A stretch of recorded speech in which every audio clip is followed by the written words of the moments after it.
Alright, so we are going to be starting off with some early action here. Liquid are going to go for a 4-man smoke into the Tusk Snowball. See if they can get a quick first blood and establish room control right off the bat. They've got the Furion doing his typical thing, which is scouting with the Treants. So this may put COOKISS at like a little bit of ease, which obviously they should not be. Yep, it's going to be step style here. The Snowball is... no, it's going to be Ice Shard instead. Jerix must not have been in range. And now Kezu's going to be obviously a little bit caught. He still has a time walk though, and will be able to get himself away. Pablo got some decent damage out, but now it's going to be COOKISS' time to be able to turn this thing around. They get a good chains off onto 2. They're going to look for Kuro first, the first blood. He should be quickly going down. That's going to be 1. Can they get 2? Pablo's already low. Fana might try and jump for him. He is going to go for it, but he's only going to be able to get one of those right clicks, and now they might be able to pick up the bounty room. Yeah, Jerix managed to steal that one. That could be well worth his life potentially, but it is going to cost him big time. Fana's going to return back to that mid lane, but already at half HP, and Steph Styles looking to maybe push it a little bit more. So though they got the bounty rune for Kezu, so it was a split plus first blood and second blood both going to COOKISS. A good start for them, which is pretty surprising given the nature of the 4-man Snowball plus Tusk. Oftentimes that kind of combination guarantees first bloods. Absolutely. I mean, it's so much more effective when you can just kind of get that quick pick very early on. And I think he was in snowball range, which is why it was so surprising. But he didn't have it skilled up, so you can't highlight, you can't be sure. And Jerix just not going for that. We're actually going to see the lift back. It looks like a time walk will come out. He's trying to actually ice shard for the last hit, but Fairy Fire is going to make it, push him over the edge, and he's going to be okay up top. But yeah, I actually think they could have gotten the puck there if they didn't pursue so heavily onto Jerix, but they wanted to contest the bounty rune. They wanted to go for the twofer, and if they had gotten both bounty runes and that second kill, then it would have been just amazing. Right. Even still, getting the kill, getting at least one bounty rune there, they're happy to start this off on the right foot. Mind Control is being decently zoned back. It looks like he's only level 2 and is going to have to go back to his jungling. COOKISS are making use of the neutrals pretty well. Steph Styles already hit his level 2. So it seems like Kezu is going to be able to get a bit more out of his lane for now. Obviously, things can really change, especially if Mind Control starts rotating around. The mid lane seems to be going pretty well for Fana, and 8 and 2 rather. Kezu taking a bit more damage here. He really holds on to his time walk for a long time, and I think that especially with that level 1 cooldown, he knows that if he uses it early, he's just utterly shut out of the lane until it's back up. Yeah, and it's just important because of how many potential disables they have against you. Like, you use it, they have so much follow through with the ice shards, with the snowball, and it's just dangerous. I don't think he goes down if he uses it a little early, but it's easy for, like you said, for them to shut him out of the lane and for Liquid to dominate that spot. Right now, at the very least, so Void is actually coming in here against Fata, gets a bash, but Fata, of course, will get that gaunt away. It's good, very, very interesting to see a faceless Void making such a rotation at this period of time. Yeah, maybe if he had time dilation, I could understand that kind of gank a little bit more. Maybe Kezu just feels so much pressure in his lane that he just says, you know what, it's better for me to try and spend some time mid rather than going back to top lane and being chased out once again. At least he puts the idea of pressuring that mid lane there. You're going to see Jerix actually try and do something similar, it looks like, against the mid lane. This could be our first big rotation. In fact, they're going to go for the courier first. 3 minutes in, it's going to be able to get an upgrade, and it's back up to full HP. Mind Control unable to snipe out that courier. Kezu up top now, just kind of seeing an opportunity to 1v1 against the Rubik. He's actually going to be putting up a decent bit of damage against him. He'll time walk some of that back the other way. So really good hit trading there, realizing that Tusk wasn't getting involved. And essentially, when Jerix and Kuro are both committed to the top lane, the Void can't really do too much, but obviously that's not what the Tusk wants to do. He wants to roam, he wants to try to create opportunities, put out pressure, and while they didn't see the jump on the Invoker, it gave Kezu space. So just another small victory for COOKISS, continue to move forward. But if we look at the last hits, that's where Liquid are dramatically favored. Yeah, this is pretty surprising that Flens does not have as many last hits, or at least a little bit closer to the Lycan, as that's a pretty big margin of difference. Does have a totally free lane, so this isn't really that excusable. I'm not sure if how much pulling they did, and if he was having to last hit under tower, that obviously definitely affect things. As Lycan is just easier to last general. He has better base damage, and he has wolves. Yeah, 66 is pretty weak even at level 4, so I know there was at least one pull under tower, maybe a second one. That definitely would give some reasoning behind it, but still, not great overall. It's going to be on Flynn's to hit the pace and move forward towards some key items, because like you said, he's just got a massive shopping list. He's got to get so much for himself. I really don't think he's safe until he has both Battle Fury and Manta Style, and obviously that just takes a really long time to build up. Skills has now managed to get himself a bit ahead of Fada's puck when it comes to CS. Spamming up the Ford Spirits and kind of throwing him at the puck is naturally going to win you the lane without some sort of outside help. Now, Jerix is thinking about providing that extra help, especially the way that Fada is harassing the Invoker so much. Misses that orb, though, and that kind of was required to bring the Invoker low enough for a kill, I think. Pablo actually, his smoke is going to be popped. He lays down a ward. Doesn't look like Jerix actually saw him, and he lays down a ward of his own. That's going to be quickly scouted out by COOKISS. See how quickly they're able to counter ward it. Because right now, the other support is helping the Ember Spirit push out that bottom tier 1 tower. Yeah, I find it interesting that COOKISS is actually able to do a lot more damage to the bottom tier 1 than Liquid have to the top. I mean, they have a very clear lineup that's capable of just knocking the Void off the lane, going in. Obviously, you have to commit the Nature's Prophet, but you will get a tier 1 up top in no time. But they seem to be more reserved and just focusing on farming the lane. Matoma Man really wants that Vlad's out as quickly as possible, and I mean, it's not giving him too much difficulty there, but at the same time, they're not dominating the map the way you'd expect.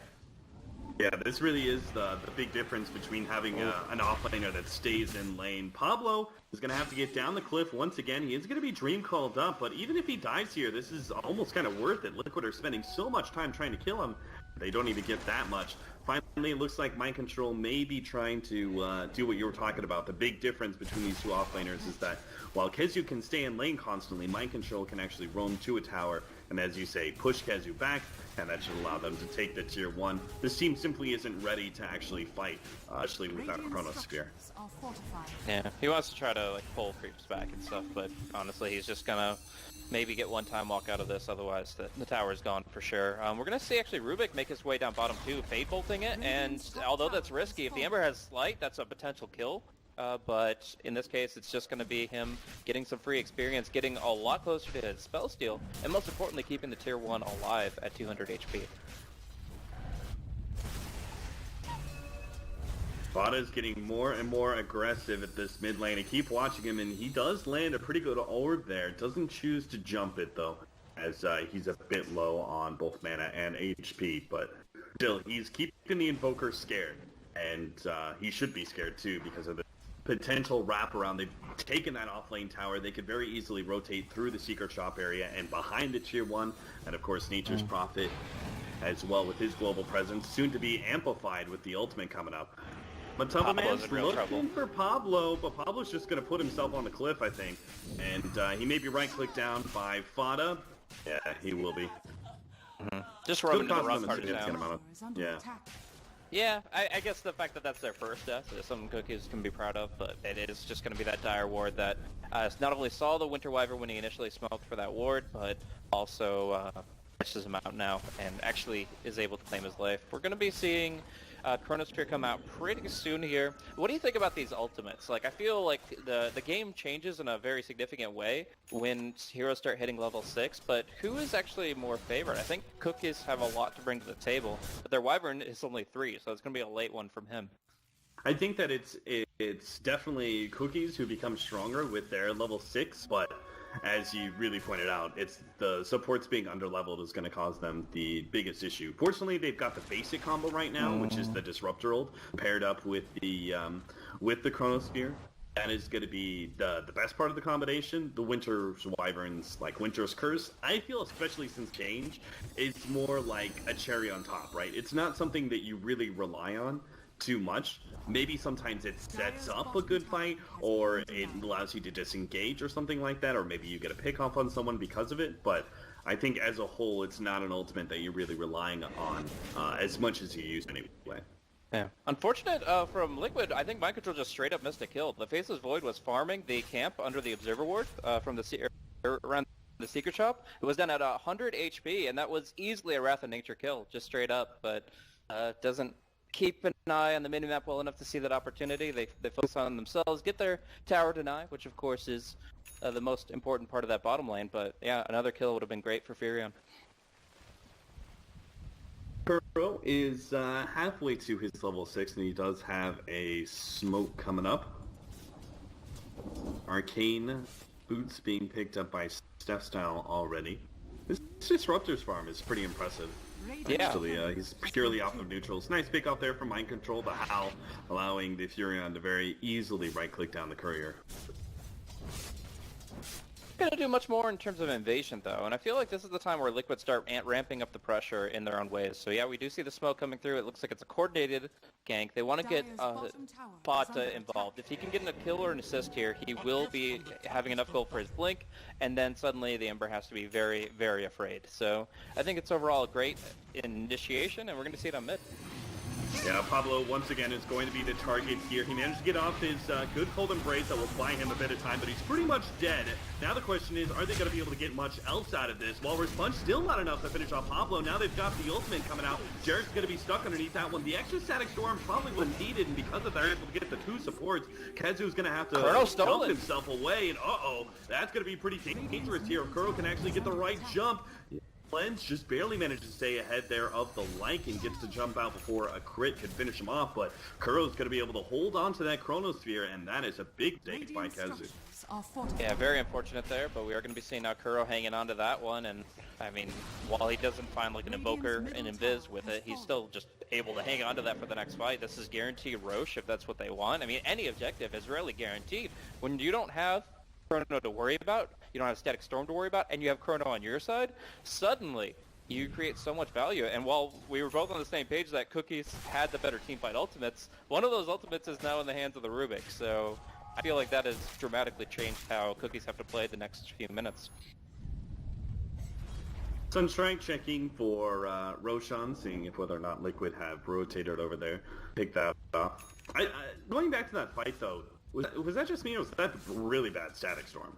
Like, that was laid on a dead Tusk, pretty much. Maybe it prevents him from snowballing as soon as the Chronosphere is down, but using two big-time ultimates like that for, you know, a forward-position Tusk pretty much means you're never going to fight like that. You have to use that Static Storm to control the puck. Absolutely. I 100% agree with you there, and it just seemed like he didn't have a really good read on what was going on. Obviously, that was a smoke jump, so maybe they were kind of in panic mode. They were just trying to react to the situation, but yeah, that was definitely a misuse of the ultimate, and it cost them quite dramatically, as now, even though Liquid just kind of slow-rolled that fight, they still took his loss dramatically, and Liquid are starting to bring this entire stage of the game back. We'll see. I think it should still be a Roche move. Again, they have this Chronosphere, Lycan just finished off the bottom tier 1. Like, this is a great opportunity to move into Roche. Yeah, certainly. There's, like, once you've taken the mid and safe lane tower away from the Radiant, they lose so much control over that Roshan pit. It's already pretty tough for Radiant anyway.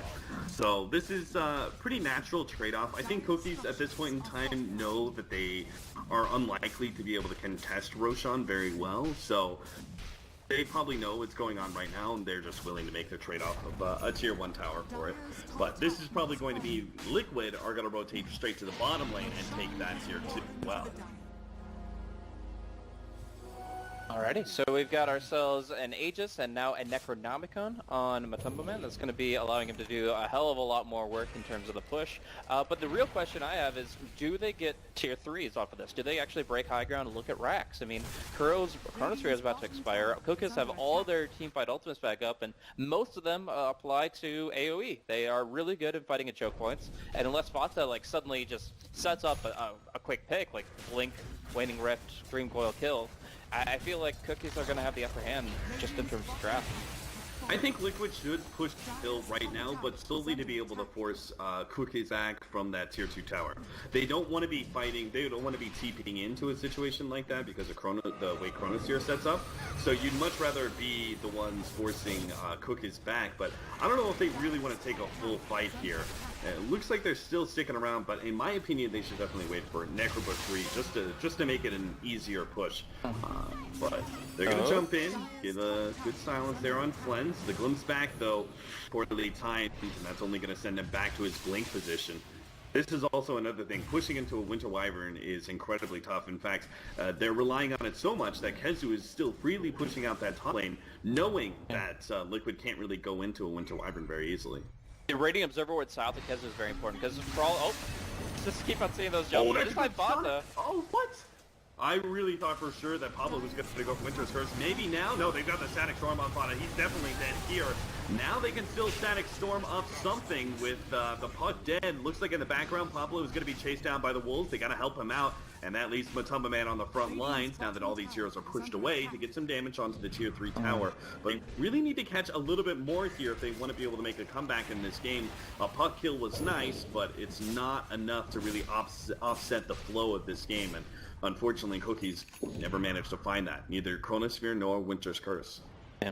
So, like I was saying up top, the Observer Ward there for the Void, it's actually a really big deal, because otherwise the Tusk could just stay out of vision, TP back, and go for a snowball play to prevent the Void from hitting. The Chrono is way more important than anything the Tusk can throw out, so at that point, if you can cancel the TP on the Void, you automatically win the high ground fight on bottom. But they had a ward behind him, he was confident, and the Tusk doesn't actually go for that play. So, in the end, COOKISS with a great pickup on the puck, while Stepsaw has had a few questionable plays, that combo on the puck was perfect, and they hold it. Like you said, they still want more, but just that first assault being held off and the Battle Fury getting that much closer for Flens, like that's still their game plan. It just really comes down to getting that Battle Fury, so you can deal with the Necro, so you can deal with the Wolves. Yeah, Liquid are going to be getting stronger. They're got the Necro 2 coming out in the Aether Lens for Kuro as well.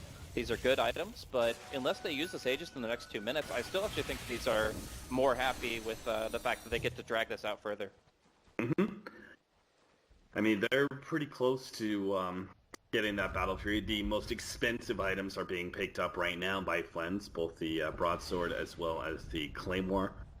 They're actually going to go for a 4-man smoke here. Have Ezu push out that mid lane even further. He's trying to complete his Vlads. Now, they're either going to treat him as bait or they're going to rotate up to the top lane. It looks like bait it is. Team Liquid might just take this bait too. They've already seen Kuro. They don't necessarily want Matumba Man. That's not going to be the best hero to jump on with that Aegis. They could get a critical support that would be better, or Fada would be perfect. Yeah, but obviously. That would be the ideal, but it's tough. It really is. And it looks like they're not even going to go for it. They're so unconfident about the current formation. Again, Liquid, I think they're being baited into a 5-man trap. Yeah, so they back themselves away. Now it's going to be Liquid pushing down another tier 2 with this Aegis still in hand. Oh, mid? That's actually a quick jump. Yeah, Dream Coil, and it's not going to be enough time for him to be able to time walk out of that one. Meanwhile, in the top lane, Jerix is going to be the target. Looks like he should be going down as he's going to be glimpsed back. He tries to go for the quick kill on Pablo, but there is a heal first. The orb coming out from Bada will be able to eliminate both that support as well as help kill the Disruptor. And farther down, it's going to be E-Skills chased away by Matumba Man. He makes a quick little U-turn back to the tier 2 in middle lane while his team takes out the top tier 2. Great punish from Liquid. They just recognize the fact that COOKISS are trying to say, okay, well, let's push out all our lanes, let's put the map, and let's try to make sure we keep all our towers alive. And by doing that, they're making a greedy play because they can easily just be isolated. Divide and Conquer comes out from Liquid. They make the quick jump on the Void, combo him up, and as squishy as he is with the Silence Opener, it's like killing a Weaver. It's just about getting that quick burst. They do it well. And from there, with no Void, they're guaranteed the fight up top, and they punish that as well. So across the board, Liquid really just had a great game plan going into those 2 skirmishes, and that gives them every outer tier 2 tower. Necrobook 3, Orchid, a Yule Scepter now on the puck as well. The Yule's is huge, by the way. Yeah. If you can Yule during the Static Storm, right before the Chronosphere, anything of that nature, you're going to be able to do so much more in the team fight as the puck. So it's absolutely essential that he picks that up at a good timing for their next siege, and it will completely negate what we saw in the last fight, which was him getting punished by the Glimpse. jump away, 6 to 7, about 20 minutes in, 10k lead right now for Team Liquid. Obviously not nearly the same kind of experience lead, only about 3,500, and that's purely due to the fact that this is all tower gold that they've been ranking in. I do like the fact that COOKISS have managed to at least push 2 of the odder tier 1 towers, but in this sort of game, against this sort of pushing team, you gotta find some sort of opening to take at least a tier 2. Otherwise, you're just gonna naturally run out of golds. The enemy team's just gonna be so far ahead in net worth, and perhaps that really comes down to the choice of carry. If they had something like a Juggernaut that actually has a lot better pushing power. Bottom lane looks like they're going to be able to catch out the Ember Spirit. This is both the silence from the puck as well as Orchid. The Orchid's going to pop, and he manages, just barely jump over. One hit from death. That is just a brutal loss for Liquid. They were smoking up. They were ready to not only get that kill with the double silence, but then follow it up with anybody in the vicinity. But they get absolutely nothing there. They're just going to go for the high ground. But now the Ember Spirit can sell one item and get his Battle Fury, and they can actually make this defense, or at least attempt it. Sword's pretty interesting. Ice Shards goes out. Waiting for the creeps to go away to see exactly what kind of... Because I'm presuming it's just like a cone like this. Yeah, it's not even... It's like pretty thin. It's like right... You see at the tier 3 tower base, I believe. But the smoke makes that even less effective. The Wolves, I think, saw the smoke, but I think Liquid have to be very careful how they position, or Kuro just gets picked immediately. The wraparound here. Ezra's going to jump in. Chronosphere is... Oh, the Orchid comes out first. Now the Static Storm is going to be laid down, but it's already too late. The initiation has failed. The Snowball is going to go out, being able to save Kuro out. They will be able to get a time walk away as well on the left-hand side, but Tumbaman's going for the big carries. He's already taken out the Invoker, and now it's going to be controlled up by Pablo, but the minions are going to do their work. They're going to run down Pablo in return. Now Matumbaman, he's got no way out of this one. There's a Chronosphere on the way. Still, though, the Orchid gets laid out, and they just lack damage now. COOKISS may lose E-skills a secondary time. He gets called up. He gets taken out as well, and now COOKISS are blowing every single buyback they can, but they've already lost the lane of Rax anyway. This pretty much ensures there is no hope here for COOKISS in coming back into the game. They've just blown too much of their net worth ruthlessly. They have to get some sort of good fight, but it just doesn't seem to happen. Kez is going to be dying here due to the Orchid pop, and even Flens is going to have to jump back to the fountain. It steps out who goes down instead. Something like a 7 for nothing trade-off. Something absurd. Yeah, insane with the multiple buybacks there, but the most important thing is just how that breach went for Liquid. If that breach fails, then COOKISS are at least even in this game, but the big thing is that silence on the Chronosphere. That would have been at least a 4-man Chronosphere.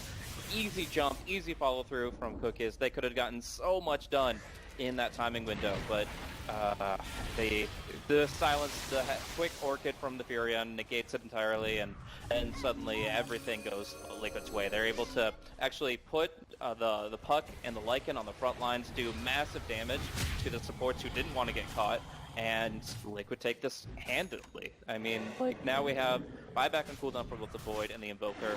They're completely in the hole. They've lost their bottom racks entirely, and Liquid are very confident from this point forward. I honestly feel like majority of the momentum of this game was decided by that fight alone. A 20,000 gold lead by 22 minutes in. That's what happens when you lose a fight, buyback, and still continue to lose the fight, plus the lane of racks. COOKISS, I mean, we talked about how the Battle Fury isn't going to be enough by itself, and with the buyout earlier from Flens, plus almost a pickoff, but just the fact that he's never really been able to actually sit in lane and farm up too much, he's just not going to have that Daedalus fast enough. They should be able to pick up the next Roshan, turn that Aegis into another lane of Rax. At that point in time, 2 lanes of Rax down by at least, 27, 28 minutes. You're very unlikely to come back then. Kind of find it quite curious, though, that, Ball Ruby gets the last hit there. A lot of burst damage. Just does a little bit of damage. So look at this. Just does 3 right clicks, nearly kills the support. They will manage to get good deafening blast. They still manage to kill the Disruptor, and now the Snowball save, or at least attempted save, is not even needed. Fauna managed to get himself out. E-skills almost goes down. They had to use the Winter's Curse to be able to save him. Jerix will get out just fine. And Flens showing himself now, but Maybe Jarek's just a little bit more damage. You can't really commit there in order to finish him off. In the back did get silenced up, and Flens is still looking for that pickoff somewhere, but once again, they just lack the kind of staying power. It's the problem with Ember Spirit and Faceless Void on the same team, is that they both seriously lack damage in this 20-minute marker point in time. Like, this is about the time that the Ember Spirit's magic damage is no longer as reliable, and Faceless Void is still lacking physical damage, and also doesn't offer nearly enough utility. Yeah, it's not like the Disruptor and the Winter Wyvern necessarily making up for it. Yeah, they bring some damage with things like Splinter Blast, and the last few ticks of the Static Storm certainly hurt. But for the most part, these are supports that lack damage output, and finding those kills are going to be very difficult. And I think that's why Mind Control is actually incentivized to pick up a mechanism to kind of even greater punish the fact that there is no kill potential. But when your puck is picking up a Veil of Discord, and you're trying to also enhance your magical damage, I would actually like to see a Dagon on that Nature's Prophet. Just by mindset, if you get that Orchid, Dagon, Veil action going, you get an easy pick, and you, with buybacks on cooldown, you guarantee the game. But no matter what, they've got a lot of tankiness now, a Heart, a Mech, they're good to go. Yeah, Matumba can sit on the front lines all day and all night at this point in time. And bottom lane trying to block out, just get a little bit of harassment damage. He will be glimpsed back into play, but missed out the kinetic field, and Jarex can walk himself out. We still have the snowball anyway. In fact, they're going to try and go for E-skills here. They do have the counter ward laid out. They pick him off, 50 seconds down on the clock. Bada jumps forward for more. They manage to silence up Kezu. Won't be able to finish him off, though. They got to be careful now, as with Kezu back up, might be able to get some sort of Chronosphere, but they gotta force the fight at bottom. Otherwise, they're gonna lose their whole entire mid lane of Rax and still have Matumba back into the fight at bottom lane. They throw out a little bit more harassment damage, but Matumba already looking for Megas at the time. The snowball comes forward, the kid steps out as well as Kezu. The Golden Praise gets laid out, but Kezu doesn't really need that one. In fact, he just sets him up for his health needs into Oregon. That will be the game. Cookies will lose against Team Liquid, who maintain a very clean 10-1 record here that we play.